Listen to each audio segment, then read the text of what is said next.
ಹೇಗಿದ್ದೀರಾ ಎಲ್ರೂ? Welcome back to my channel.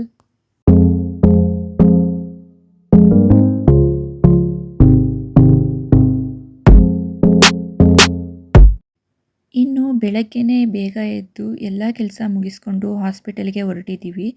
ಯಾಕಂದರೆ ಪಾಪುಗೆ ಸ್ವಲ್ಪ ಐ ಪ್ರಾಬ್ಲಮ್ ಆಗ್ತಾ ಇತ್ತು. ಸೊ ಒಂದು ಸಲ ಟೆಸ್ಟ್ ಮಾಡಿಸ್ಕೊಂಬಿಡೋಣ ಅಂತ ಸುಶ್ರುತಾಗೆ ಹಾಸ್ಪಿಟಲ್ಗೆ ಹೋಗಿದ್ವಿ. ಡಾಕ್ಟರ್ ಟೆಸ್ಟ್ ಮಾಡಿ ಪಾಪು ಡೆವಲಪ್ಮೆಂಟ್ ಸ್ಟೇಜು ಇದೆಲ್ಲ ನಾರ್ಮಲ್ ಅಂದರು. ಆದರೂ ಬೇರೆ ಟೆಸ್ಟ್ಗಳೆಲ್ಲ ಮಾಡಿಸಿದ್ವಿ. ಎಲ್ಲ ನಾರ್ಮಲ್ ಇದೆ ಸದ್ಯಕ್ಕೆ. ಇನ್ನು ಹಾಸ್ಪಿಟಲಿಂದ ಬಂದು ಸ್ವಲ್ಪ ಟಯರ್ಡ್ ಫೀಲ್ ಆಗ್ತಾ ಇತ್ತು. ಸೊ ಜ್ಯೂಸ್ ಮಾಡೋಣ ಅಂಥೇಳಿ ಮ್ಯಾಂಗೋ ಶೇಕ್ ಮಾಡಿದ್ದೆ.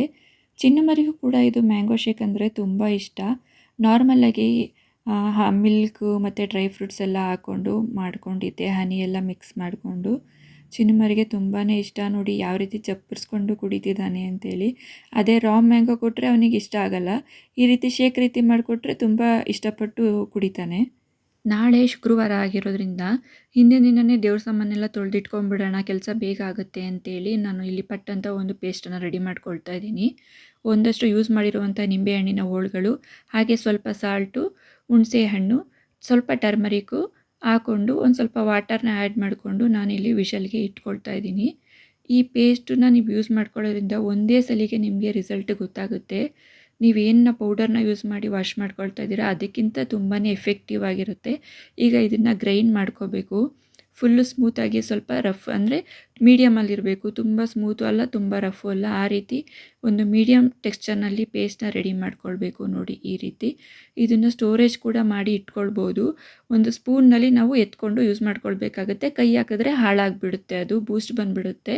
ಸೊ ಒಂದು ಸ್ಪೂನ್ನಲ್ಲಿ ನಾವು ಯಾವಾಗ ಯೂಸ್ ಮಾಡಬೇಕಾದ್ರೂ ಸ್ಪೂನ್ನಲ್ಲಿ ಎತ್ಕೊಂಡು ಯೂಸ್ ಮಾಡಿಕೊಂಡು ನಾವು ಇದನ್ನು ಒಂದು ಮಂತ್ ತನಕನೂ ಕೂಡ ನಾವು ಇದನ್ನು ರೆಫ್ರಿಜರೇಟ್ನ ಮಾಡಿಕೊಂಡು ಯೂಸ್ ಮಾಡ್ಕೋಬೋದು. ನೋಡಿ ನೀವೇ ನೋಡ್ತಾ ಇದ್ದೀರಲ್ಲ, ಒಂದು ಜಸ್ಟ್ ಆ ಪೇಸ್ಟ್ನ ಅಪ್ಲೈ ಮಾಡಿ ಒಂದು 10 ಮಿನಿಟ್ಸ್ ಟು 15 ಮಿನಿಟ್ಸ್ ಬಿಡಬೇಕಷ್ಟೇ. ಆಮೇಲೆ ಬೇಕು ಅಂದರೆ ನಾವು ಸೋಪ್ ವಾಟರಲ್ಲಿ ಮತ್ತೆ ವಾಶ್ ಮಾಡಿಕೊಂಡ್ರೆ ಆ ರೀತಿ ಶೈನಿಂಗ್ ಬರುತ್ತೆ. ಹಾಗಾಗಿ ಹೊರಗಡೆ ಹೋಗಿದ್ವಿ. ಹಾಗೆ ಅಮ್ಮನ ಮನೆಗೂ ಕೂಡ ಹೋಗಿದ್ವಿ. ಸ್ವಲ್ಪ ಅಮ್ಮನ ನೋಡ್ಕೊಂಡು ಹಾಗೆ ಮಾತಾಡ್ಸ್ಕೊಂಡು ಬರೋಣ ಅಂತೇಳಿ. ಚಿನ್ನಮರಿಗೆ ಫುಲ್ ಖುಷಿ, ಜೋಕಾಲಿ ಸಿಕ್ತು ಆಟ ಆಡಲಿಕ್ಕೆ ಅಂತೇಳಿ. ಹಾಗೆ ಸುಮ್ಮನೆ ಎಂಜಾಯ್ ಮಾಡ್ತಾ ಇದ್ದ ಚೆನ್ನಾಗಿ. ಇನ್ನು ಅಮ್ಮ ನಮಗೋಸ್ಕರ ಬಜ್ಜಿ ಕೂಡ ಹಾಕಲಿಕ್ಕೆ ಸ್ಟಾರ್ಟ್ ಮಾಡಿದರು.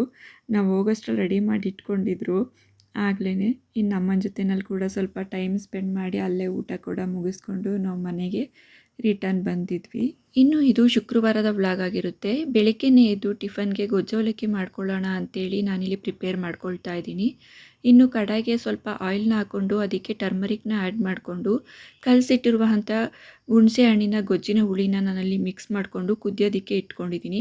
ಇನ್ನೊಂದು ಕಡೆ ಪ್ಯಾನ್ಗೆ ಬಿಳಿ ಎಳ್ಳು ಹಾಕ್ಕೊಂಡಿದ್ದೀನಿ ನಾನಿಲ್ಲಿ. ಬೇಕಂದರೆ ಕಪ್ಪು ಎಳ್ಳನ್ನ ಕೂಡ ನೀವು ಯೂಸ್ ಮಾಡ್ಕೊಳ್ಬೋದು. ಅದಕ್ಕೆ ಮತ್ತು ಡ್ರೈ ಕೊಕೊನಟನ್ನು ನಾನಿಲ್ಲಿ ಆ್ಯಡ್ ಮಾಡಿಕೊಂಡು ಸ್ವಲ್ಪ ಫ್ರೈ ಮಾಡ್ಕೊಳ್ತಾ ಇದ್ದೀನಿ. ಹಾಗೆ ಗೊಜ್ಜಿನ ಕನ್ಸಿಸ್ಟೆನ್ಸಿ ಕೂಡ ನೋಡ್ಕೊಳ್ತಾ ಇದ್ದೀನಿ. ಇನ್ನು ಗೊಜ್ಜು ಕುದೀತಾ ಇದೆ ಅನ್ನೋವಾಗಲೇ ನಾನು ಅದಕ್ಕೆ ಸ್ವಲ್ಪ ಸಾಲ್ಟು, ಹಾಗೆ 1-2 ಸ್ಪೂನು ಸಾಂಬಾರು ಪೌಡರು, ಹಾಗೆ ಸ್ವಲ್ಪ ಜಗ್ಗೇರಿನ ಹಾಕ್ಕೊಂಡು ಚೆನ್ನಾಗಿ ಕುದಿಸ್ಕೊಂಡು ಈ ಟೆಕ್ಸ್ಚರ್ಗೆ ಮಾಡ್ಕೊಂಡಿದ್ದೀನಿ. ನಾನಿಲ್ಲಿ ಗೊಜ್ಜು ಜಾಸ್ತಿ ಆಯಿತು ನನಗೆ ಅಂತೇಳಿ ನಾನು ಅದರಲ್ಲಿ ಬೇರೆ ಪುಳಿಯೋಗರೆ ಮಾಡ್ಕೊಳ್ತೀನಿ, ಗೊಜ್ಜು ಹುಳಿ ಅನ್ನೋದು ಗೊಜ್ಜನ್ನು. ಹಾಗಾಗಿ ಸ್ವಲ್ಪ ತೆಗೆದಿಟ್ಕೊತಾ ಇದ್ದೀನಿ. ಒಂದು ಸಲ ಜಾಸ್ತಿ ಗೊಜ್ಜು ಮಾಡಿ ಇಟ್ಕೊಂಡ್ರೆ ನೀವು ಅದನ್ನು ಇನ್ನೊಂದು ರೆಸಿಪಿ ಕೂಡ ನೀವು ಅದರಲ್ಲಿ ಮಾಡ್ಕೋಬೋದು, ಹುಳಿಯನ್ನು ಮಾಡ್ಕೋಬೋದು.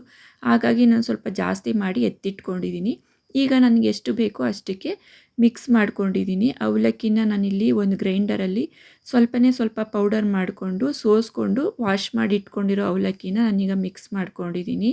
ಈಗ ಇನ್ನೊಂದು ಕಡೆ ಒಗ್ಗರಣೆ ಕೂಡ ಹಾಕ್ಕೊಂಡಿದ್ದೀನಿ. ಕಡಲೆ ಬೀಜ, ಒಣಮೆಣ್ಸಿನ್ಕಾಯಿ, ಕರಿಬೇವು, ಸಾಸಿವೆ ಎಲ್ಲನೂ ಹಾಕ್ಕೊಂಡು ಒಗ್ಗರಣೆ ಕೊಟ್ಕೊಂಡು ಅದಕ್ಕೆ ಸ್ವಲ್ಪ ಟರ್ಮರಿಕು ಹಾಗೆ ಸ್ವಲ್ಪ ಸಾಲ್ಟನ್ನ ಸೇರಿಸ್ಕೊಂಡು ಒಗ್ಗರಣೆನ ನಾನು ಆ ಮಿಕ್ಸ್ಚರ್ಗೆ ಹಾಕ್ಕೊಂಡು ಮಿಕ್ಸ್ ಮಾಡ್ಕೊಳ್ತಾ ಇದ್ದೀನಿ ನಾನಿಲ್ಲಿ ಚೆನ್ನಾಗಿ. ಈಗ ಆಯಿಲ್ ಹಾಕಿರೋದ್ರಿಂದ ಬಿಸಿ ಆಯಿಲ್ನ ಹಾಕಿದ ತಕ್ಷಣವೇ ಕಲರ್ ಚೇಂಜ್ ಆಗುತ್ತೆ. ಇನ್ನು ನಾವೇನು ಫ್ರೈ ಮಾಡ್ಕೊಂಡಿದ್ವಿ ಅದೇ ಪೌಡರ್ನ ಕೂಡ ನಾನಿಲ್ಲಿ ಮಿಕ್ಸ್ ಮಾಡಿಕೊಂಡು ನಾನಿಲ್ಲಿ ರೆಡಿ ಮಾಡ್ಕೊಳ್ತಾ ಇದ್ದೀನಿ. ಇನ್ನು ನಮಗೇನಾದ್ರು ಗೊಜ್ಜು ಕಡಿಮೆ ಆಯಿತು ಅಂದರೆ ಗೊಜ್ಜನ್ನ ಕೂಡ ಎತ್ತಿಟ್ಕೊಂಡಿರೋದ್ರಿಂದ ಸ್ವಲ್ಪ ಮಿಕ್ಸ್ ಮಾಡ್ಕೊಳ್ಬೋದು. ಹಾಗೆ ಸಾಲ್ಟ್ ಕೂಡ ಕಡಿಮೆ ಆಯಿತು ಅಂದರೆ ಆ್ಯಡ್ ಮಾಡ್ಕೊಳ್ಬೋದು. ನನ್ನ ಮಗನಿಗೂ ಕೂಡ ಟಿಫನ್ನ ಕೊಟ್ಟು ನಾನು ಕೂಡ ಸ್ವಲ್ಪ ಬಿಸಿನೀರನ್ನು ಕುಡಿತಾ ರಿಲ್ಯಾಕ್ಸ್ ಮಾಡ್ತಾ ಇದ್ದೀನಿ, ಪಾಪಿಗೂ ಕುಡಿಸ್ಕೊಂಡು. ಇನ್ನು ಬೇಗ ಎಲ್ಲ ಕೆಲಸ ಮುಗಿಸ್ಕೊಂಡು ಸ್ನಾನ ಎಲ್ಲ ಮುಗಿಸಿ ಹೊಸ್ಲಿಗೆ ಅರಿಶಿನ ಕುಂಕುಮ ಮತ್ತು ಒಂದು ಪುಟ್ಟದಾದಂತಹ ರಂಗೋಲಿಯನ್ನು ಹಾಕ್ಕೊಂಡು ಪೂಜೆಗೆ ರೆಡಿ ಮಾಡ್ಕೊಳ್ತಾ ಇದ್ದೀನಿ ನಾನಿಲ್ಲಿ. ಹಿಂದಿನ ದಿನವೇ ದೇವರ ಮನೆ ಎಲ್ಲ ಕ್ಲೀನ್ ಮಾಡಿಕೊಂಡು ದೇವರ ಸಾಮಾನೆಲ್ಲ ತೊಳೆದಿಟ್ಕೊಂಡು ತಕ್ಕ ಮಟ್ಟಿಗೆ ರೆಡಿ ಮಾಡ್ಕೊಂಡಿದ್ದೆ. ಆದರೆ ಕಳಶ ಮಾತ್ರ ಸ್ಥಾಪನೆ ಮಾಡ್ಕೊಂಡಿರಲಿಲ್ಲ, ರೆಡಿ ಮಾಡಿರಲಿಲ್ಲ. ಹಾಗಾಗಿ ಕಳಶ ಒಂದನ್ನು ಶುಕ್ರವಾರನೇ ರೆಡಿ ಮಾಡ್ಕೊಳ್ಳೋಣ ಅಂತೇಳಿ ಇವತ್ತು ರೆಡಿ ಮಾಡಿಕೊಂಡು ಪೂಜೆನ ಮಾಡ್ಕೊಳ್ತಾ ಇದ್ದೀನಿ. ಎಲ್ಲ ಕೆಲಸನೆಲ್ಲ ಮುಗಿಸ್ಕೊಂಡು ಪಾಪು ಜೊತೆ ಸ್ವಲ್ಪ ಟೈಮ್ ಸ್ಪೆಂಡ್ ಮಾಡ್ತಾ ಇದ್ದೆ. ಈವ್ನಿಂಗ್ ಕೂಡ ಹಾಗೇ ಹೋಗಿತ್ತು. ಹಾಗಾಗಿ ಸ್ವಲ್ಪ ಟೆಂಪಲ್ಗೆ ಹೋಗೋಕ್ಕೆ ರೆಡಿ ಆಗಿಬಿಡೋಣ, ಇಲ್ಲಾಂದರೆ ಲೇಟ್ ಆಗಿಬಿಡುತ್ತೆ ಅಂತೇಳಿ ರೆಡಿ ಆಗ್ತಾ ಇದ್ದೀನಿ. ಬೇಗ ಬೇಗ ಸಿಂಪಲ್ಲಾಗಿ ರೆಡಿಯಾಗಿ ದೇವಸ್ಥಾನಕ್ಕೂ ಕೂಡ ಹೊರಟ್ವಿ. ಹೋಗಿದ್ದ ಕೂಡಲೇ ಅಲ್ಲಿ ಕೂಡ ಹೊರಗಡೆ ಸ್ವಲ್ಪ ಗಂಧದ ಕಡ್ಡಿ ಕರ್ಪೂರನೆಲ್ಲ ಬೆಳಗಿ ಫಸ್ಟು ಹೊರಗಡೆ, ಆಮೇಲೆ ಅಲ್ಲಿ ಮಡ್ಲಕ್ಕಿಗೆಲ್ಲ ರೆಡಿ ಮಾಡ್ಕೊಳ್ಳೋಣ ಅಂತೇಳಿ ರೆಡಿ ಮಾಡ್ಕೊಳ್ತಾ ಇದ್ದೀನಿ. ಬಂದಲ್ಲಿ 3 ವಾರ ಕಂಪಲ್ಸರಿಯಾಗಿ ನಿಂಬೆಹಣ್ಣಿನ ದೀಪವನ್ನು ಹಚ್ತೀನಿ. ಹಾಗೆ ಕೊನೆ ವಾರ ನಾನು ಮಡ್ಲಕ್ಕಿಯನ್ನು ಕೊಟ್ಟು ಪೂಜೆ ಮಾಡಿಸ್ಕೊಳ್ತೀನಿ. ನನಗೆ ಈ ರೀತಿ ಪೂಜೆ ಆರತಿಯನ್ನು ಮಾಡೋದ್ರಿಂದ ತುಂಬಾ ಖುಷಿ, ಹಾಗೆ ನೆಮ್ಮದಿ, ಏನೋ ಒಂದು ರೀತಿ ಮನಸ್ಸಿಗೆ ಸಮಾಧಾನ ಸಿಗುತ್ತೆ. ಹಾಗಾಗಿ ಪ್ರತಿ ವರ್ಷ ಆಷಾಢ ಮಾಸದಲ್ಲಿ ಈ ರೀತಿ ಆರತಿ ಮಾಡೋದನ್ನು ನಾನು ಮಿಸ್ ಮಾಡೋದೇ ಇಲ್ಲ.